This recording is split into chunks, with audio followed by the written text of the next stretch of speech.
Essa é a nossa live para definir, apresentar e definir a proposta do nosso grupo. O meu nome é Gabriel, sou Gabriel Campos. Meu nome é Jeová Fialho. Isso.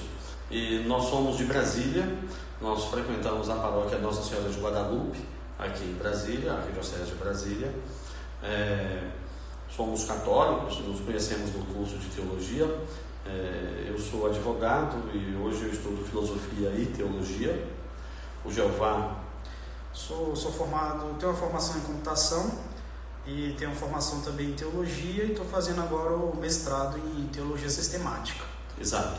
Eu e o Jeová nos conhecemos na Faculdade de Teologia da Arquidiocese de Brasília, que tem um curso de teologia para leigos, e como frequentamos a mesma paróquia, nós tivemos a ideia de fazer essa proposta de um grupo de leitura da Bíblia Sagrada durante um ano, né? Regra geral, nós sabemos e lamentamos o fato de que na Igreja Católica uma boa parte dos nossos irmãos não tem um conhecimento razoável ou nem mesmo básico, para falar a verdade, do texto bíblico. Então a nossa proposta é criar um grupo. Esse grupo será um grupo de leitura das Escrituras, dirigido, porque nós vamos tentar conduzir o grupo no sentido de fornecer instruções, elementos históricos, elementos teológicos, questões de idioma, que facilite a compreensão das Escrituras. Essa é a proposta inicial do grupo. Não é um curso de teologia bíblica, bom se fosse, né? Mas podemos até pensar em alguma coisa no futuro, mas nesse momento é um curso, ou melhor dizendo, é um programa de leitura bíblica, de leitura assistida e orientada do texto da Bíblia. A proposta é lermos a Bíblia praticamente todos os dias, 3, 4 capítulos, de segunda a sábado, de 1º de janeiro a 31 de dezembro, com a ideia de lermos o Antigo e o Novo Testamento, né? Lermos todos os livros da Bíblia. Perfeito. Então a ideia é que a gente conseguisse juntar esse esforço de leitura durante um ano. É muito importante, um elemento que é fundamental na vida cristã é termos essa perseverança. Então talvez alguns tenham dificuldade de dar continuidade na leitura ou realmente de estar lendo todos os dias, mas um dos convites que a gente faz indiretamente é para que tenham essa perseverança. Vamos tentar perseverar diariamente. Colocamos algumas propostas, algumas dinâmicas para que possa auxiliar na leitura, descansar a própria cabeça durante o ano, e nós vamos apresentar para vocês. Então, uma das coisas que a gente pensou é termos um dia de resgate, né? Resgate de eventuais falhas. Por exemplo, todos nós teremos durante o ano 1 ou 2 dias na semana que eventualmente você teve mais problemas ou você não conseguiu fazer a leitura naquele dia. Imagine que no espaço da semana você teve uma quarta-feira complicada e você não conseguiu ler o texto de quarta. Tudo bem, acompanhe o grupo, leia na quinta, na sexta e no sábado e use o domingo. Nós vamos deixar os domingos livres como o dia da recuperação da semana. Ou seja, no domingo você vai ler o eventual dia da semana que você não conseguiu. Como é que nós faríamos isso? Nós vamos compensar os 52 domingos do ano, que não terá leitura, com o livro dos Salmos, né? O livro dos Salmos, nós temos ali os 150 Salmos, que são capítulos menores. Então, a nossa proposta no dia a dia é lermos mais Salmos, não é? No caso do livro dos Salmos, em vez de ler um capítulo, ou seja, um salmo por dia, lemos mais de um. No Novo Testamento, várias cartas têm capítulos menores, então a ideia é ir fazendo um ajuste de modo que você tenha sempre um dia da semana livre para você recuperar o dia anterior. Porque o importante, como o Jeová disse, é a ideia de perseverar na leitura e não interromper, né? Se falhar um dia, recupere no domingo, mas continue a leitura. Perfeito. Então, guardem essa informação. Mesmo que você não consiga acompanhar dia após dia, mantenha-se na constante leitura conosco e com o passar do tempo vai tentando compensar uma leitura ou outra que vai ficando para trás. Então, perseverança, estejam com a gente dia após dia e a nossa ideia é que a gente possa ter a leitura de segunda ao sábado, de tal maneira que no domingo a gente possa ter um tempo para estudar, descansar ou mesmo recuperar a leitura anterior e na outra segunda-feira nós iniciamos novamente. Então, ao invés de ser todos os dias, vamos fazer as leituras de segunda a sábado e o domingo vai ser para recuperar uma leitura que ficou para trás. E tem a questão de abrir e fechar comentários. Outro detalhe importante, nós vamos abrir os comentários no grupo do WhatsApp aos participantes durante a no sábado pela manhã nós vamos abrir, então durante todo o sábado até o domingo vão poder fazer perguntas, interagir. No domingo a gente fecha os comentários para que evite também tomar muito nosso tempo ao longo da semana. E ao longo da semana, eu e o Gabriel vamos tentar responder todas as perguntas. E é importante também vocês terem essa prática de, enquanto estão fazendo a leitura, fazerem também anotações. Então, de segunda a sábado, fazer a leitura, as anotações e no final de semana... as dúvidas, sobretudo as dúvidas, os questionamentos. E você vai postar essas dúvidas e questionamentos no sábado. E aí, a partir do domingo, nós começamos a responder essas questões. Perfeito. Certo? De modo que haja uma fluidez constante, um devir constante na leitura e nas respostas. Perfeito. Nós temos aqui alguns tópicos que a gente queria discutir, apresentar a vocês. Depois ele vai ficar, nós vamos postar nos grupos para ficar como memória, mas nós queremos discutir essas questões aqui. Bom, a ideia nasceu de um grupo de estudos que nós temos na nossa paróquia, que nós coordenamos. Nós nos denominamos de Grupo Santo Anselmo, e nós abrimos agora para essa leitura da Bíblia, não só para o nosso grupo, mas nós colocamos na internet, né? Começamos a colocar no WhatsApp, e estamos aí com mais ou menos... Acho que tem 350 inscritos mais ou menos. No grupo, mas nos 256 nenhum. Mais ou menos 350 pessoas, e foi uma coisa absolutamente surpreendente. No espaço de 2-3 dias, 350 pessoas. Nós temos inclusive 2 pessoas de Washington, nos Estados Unidos. O nosso grupo já é internacional, então. Bom, veja lá. A ideia é fazer a leitura da Bíblia durante o ano de 2020.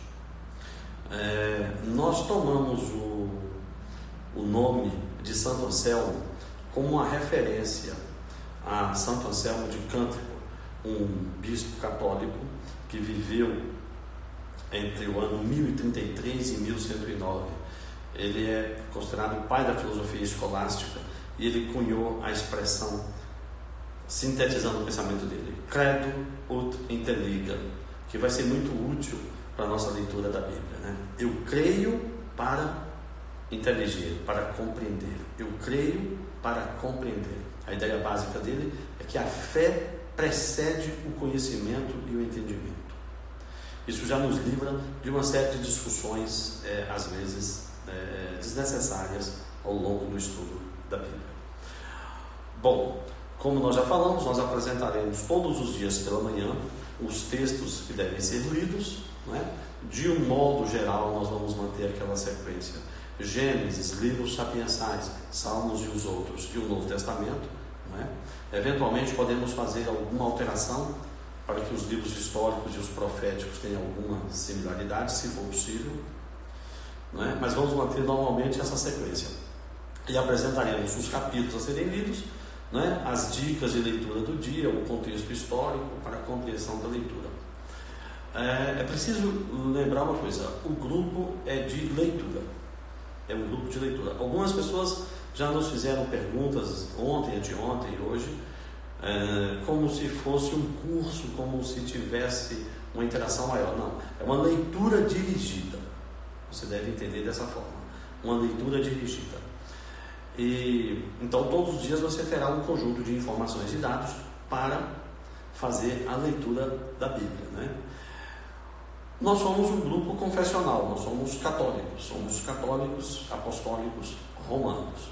Então, a nossa leitura, as nossas informações, as nossas considerações terão sempre como base, além das Escrituras, a tradição da Igreja Católica, o magistério, os padres da Igreja, os ensinamentos dos doutores da Igreja, os teólogos mais consagrados, né? E aqui a gente já vai deixando a indicação de um livro da coleção de documentos da Igreja da Paulus. São documentos sobre a Bíblia e a sua interpretação.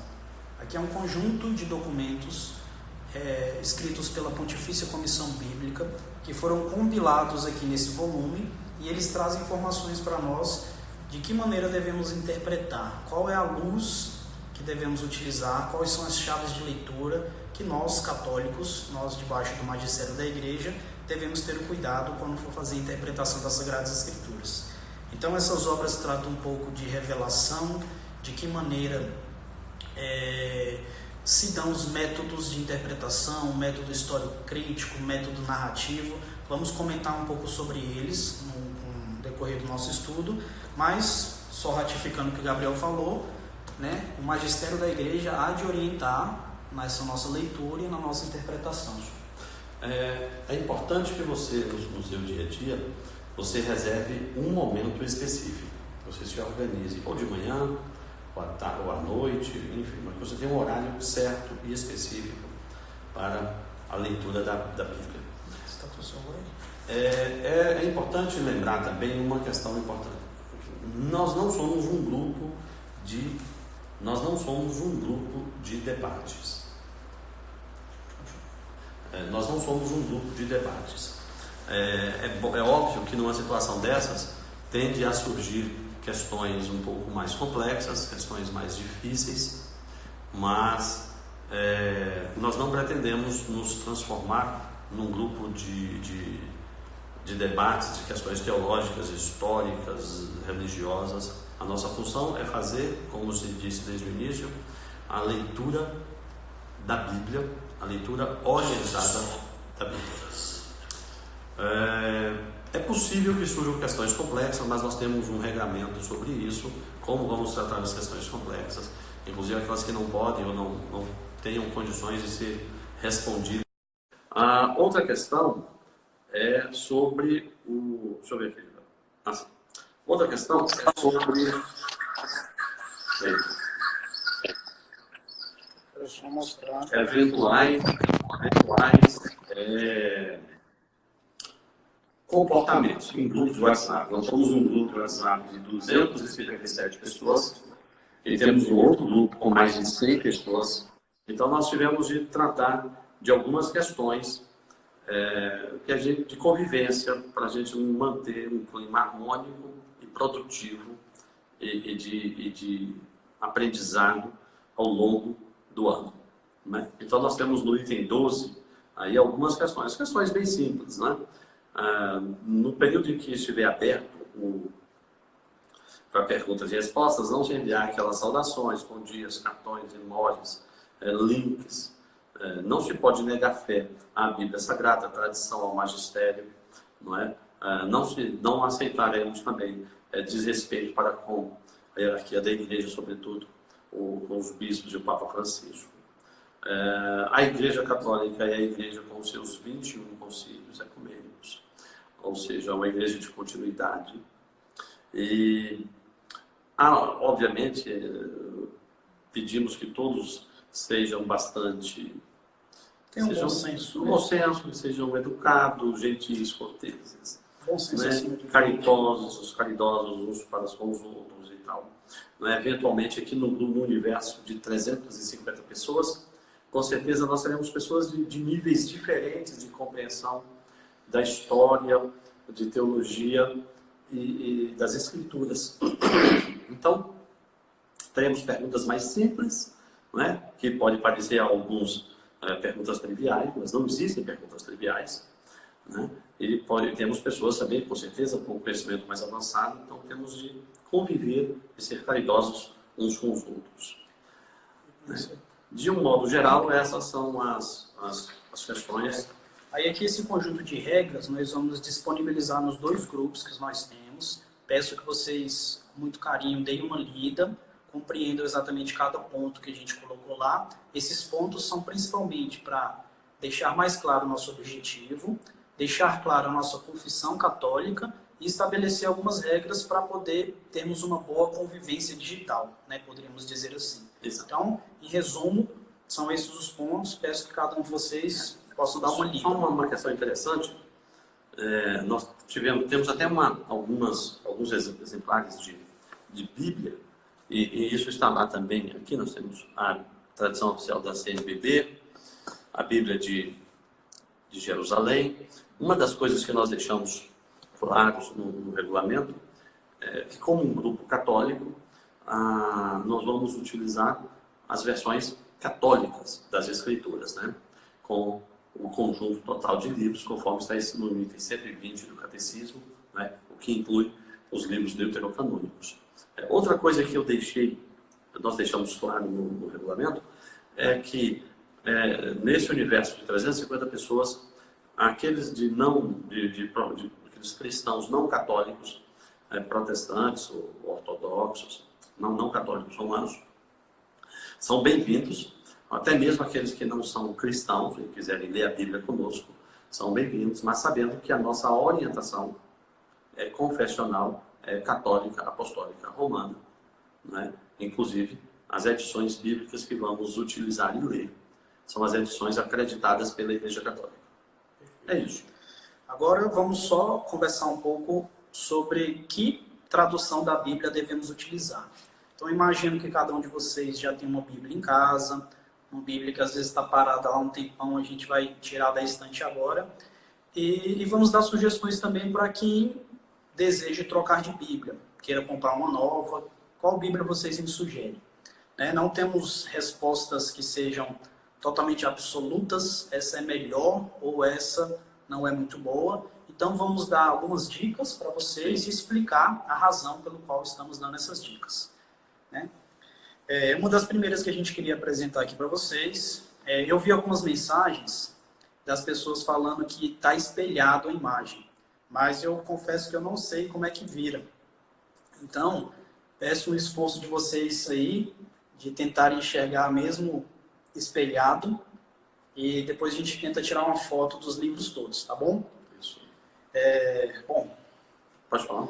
Temos essa primeira tradução, que é uma das que nós utilizamos, é a Bíblia Sagrada, a tradução da CNBB. Essa é uma segunda tradução que eles fizeram, uma segunda edição na realidade. O responsável por essa tradução é um jesuíta chamado Johann Koenig. Tivemos a possibilidade de conhecê-lo pessoalmente. Um senhor, inclusive, muito aberto. Se durante a leitura da Bíblia vocês encontrarem algum errinho gramatical, é muito fácil acessá-lo, conversar com ele e sugerir. Bom, o Padre Paulo Ricardo já teve a oportunidade de indicar essa Bíblia. Ela tem uma característica pessoal, que a tradução dela é uma tradução que nós chamamos de instrumental. Essa tradução instrumental, ela tenta se aproximar ao máximo do texto original. Então, muitas vezes vai ficar um pouco aquém do que diz respeito a uma interpretação mais recente, mais, vamos dizer, mais ligada aos nossos dias, mas vai garantir para nós um instrumento bom de interpretação à luz do texto original, né? O Antigo Testamento em hebraico, o Novo Testamento em grego, enfim. Então, essa é uma boa sugestão. Uma questão, desculpa, barata. Essa é o que eu ia dizer. Esse exemplar eu comprei recentemente na Paulo, deve ter uns 60 dias. Eu acho que ele custou em torno de 30 ou 40 reais. Então, é uma Bíblia que está num preço muito acessível. Muito acessível. Perfeito. Essa é uma boa indicação. Essa é uma edição bem conhecida na Igreja Católica, é a chamada Bíblia de Jerusalém. É uma tradução muito boa, o Jeová vai falar dela. É uma edição já conhecida, certo? É uma excelente Bíblia de estudo. Se você tiver a Bíblia de Jerusalém em casa e quiser utilizá-la, você vai poder utilizá-la.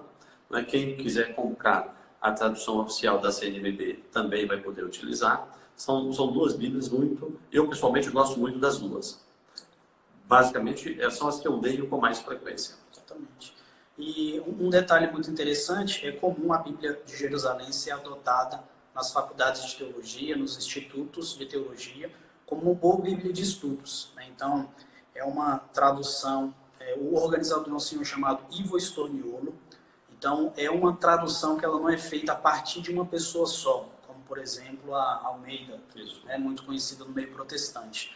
Então, foram pelo menos 16 especialistas que juntos trabalharam para poder compilar essa Sagrada Escritura, ou essa tradução propriamente. Um detalhe muito interessante é que nas notas de rodapé da Bíblia de Jerusalém, nós não temos exatamente uma interpretação do texto, mas ele coloca para nós chaves que são importantes para podermos compreender algum versículo, algum capítulo. Então, alguma palavra mais complexa. Exatamente, traz uma palavra com seu significado, a sua utilização em outros textos, se ela veio da Septuaginta, dos textos massoréticos, ou enfim. Dá para nós uma, como é que eu posso dizer, trabalha mais palavras e termos para que a gente possa entender o texto como um todo, né? Então, é muito interessante também que ela traz os paralelos, coisas que a CNBB também traz. Então, quando você está ali no livro de Juízes, você consegue ver textos que fazem referência a números, a Jeremias, ao Gênesis, enfim, por aí vai. Então, é uma ótima opção. É um pouco mais cara, ela tem capa dura e tem capa também brochura, né? É vendido pela Paulus e é uma boa opção de estudo, né? Normalmente utilizamos essa na faculdade de teologia. Essas são as duas principais, né? Mas existem outras edições bem conhecidas. Existe a edição a Bíblia do Peregrino. É uma Bíblia que ela é conhecida pelo seu tamanho, pela quantidade de notas de rodapé, né? Se você tiver, pode utilizar. Há algumas pessoas que criticam a versão da Bíblia do Peregrino brasileira, né? Que é uma versão traduzida a partir da edição francesa, que está sendo revista hoje. Então, algumas pessoas estão tentando não comprar mais essa edição, esperando uma segunda. Mas é uma Bíblia também muito interessante para estudo. E se você tem essa Bíblia e não quiser comprar outra, você pode utilizar também a Bíblia do Peregrino. Uma outra opção que nós temos, caso tenha algum cristão que não seja católico, talvez prefira até essa tradução, ela é chamada de Tradução Ecumênica Bíblica. Então, é uma tradução que foi feita para tentar conciliar tanto meios de estudos cristãos, protestantes, evangélicos, como meios de estudos católicos também. É uma edição, uma tradução que conta com bastante notas de rodapé, bastante explicações, e traz também o texto completo, explicando quais são os textos deuterocanônicos e quais não são. Sim. Mas, enfim, respondendo a pergunta de modo geral, será que eu posso usar a que eu tenho? Eu vi que algumas pessoas postaram aqui que tem a tradução da Ave Maria, talvez alguns tenham aquela azulzinha da Pastoral. Comentava com o Gabriel, mais importante do que ficar atento à tradução em si, nós precisamos compreender que a leitura da Bíblia, ela se faz de uma maneira completa, uma leitura tipológica. Antigo e Novo Testamento compõem uma só mensagem. De tal maneira que não devemos ficar preocupados exatamente com uma palavra ou outra, com um termo ou outro que possa estar melhor traduzido em uma do que em outra. Até porque há palavras dentro do hebraico ou dentro do grego que são palavras que não têm condições de traduzirmos com uma só palavra no português. Então, eventualmente, há de exigir de nós uma escolha.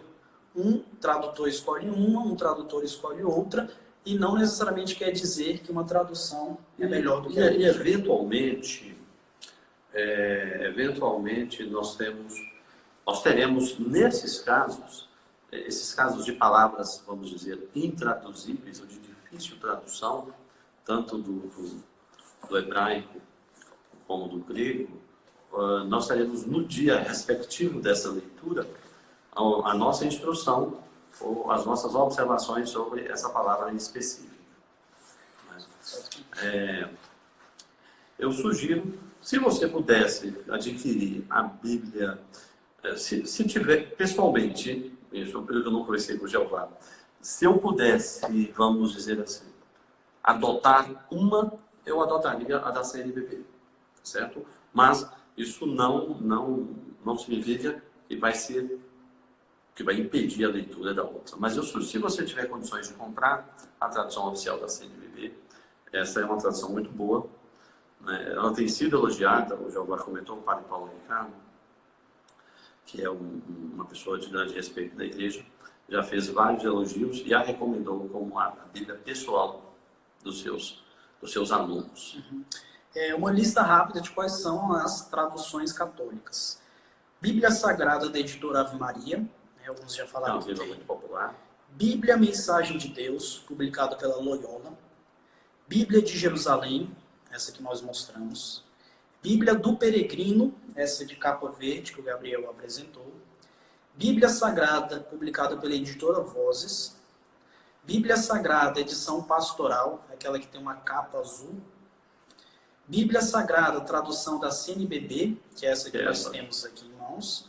E a Bíblia Sagrada de Aparecida. São essas as Bíblias, né, pelo menos católicas temos conhecimento. Bom, acho que é isso. Então, para quem está entrando também agora, só um pequeno resumo. Vamos começar aqui, né, a partir de Brasília, que é o nosso local físico, esse grupo de leitura das Sagradas Escrituras. Do ano de 2020. No ano de 2020. Então, nosso objetivo é conseguir ler toda a Sagrada Escritura ao longo de um ano. Para isso, a nossa dinâmica vai ser de leituras de 3 a 4 capítulos por dia. Exatamente. Talvez a gente tenha que adaptar um pouco, mas a ideia é que seja 3 a 4 capítulos. 3 a 4 capítulos. Quando os capítulos forem menores, podemos acrescer um pouco mais, porque eventualmente nós teremos capítulos maiores ou capítulos menores, de modo que a gente consiga terminar essa leitura no final de dezembro de 2020, daqui a um ano. Exatamente. E ao início de cada dia, nós vamos indicar para vocês quais são as leituras daquele dia. Quem sabe até podemos mandar uma noite anterior, com uma certa antecedência para que possa se organizar. Junto com isso, vamos dar dicas de leituras, palavras que são chaves para poder entender aquela narrativa. Vamos tentar trazer um texto original para vocês, utilizar a Septuaginta, a Vulgata ou mesmo a Bíblia Hebraica, para que a gente possa trazer a palavra original e mostrar a amplitude de significados que tem.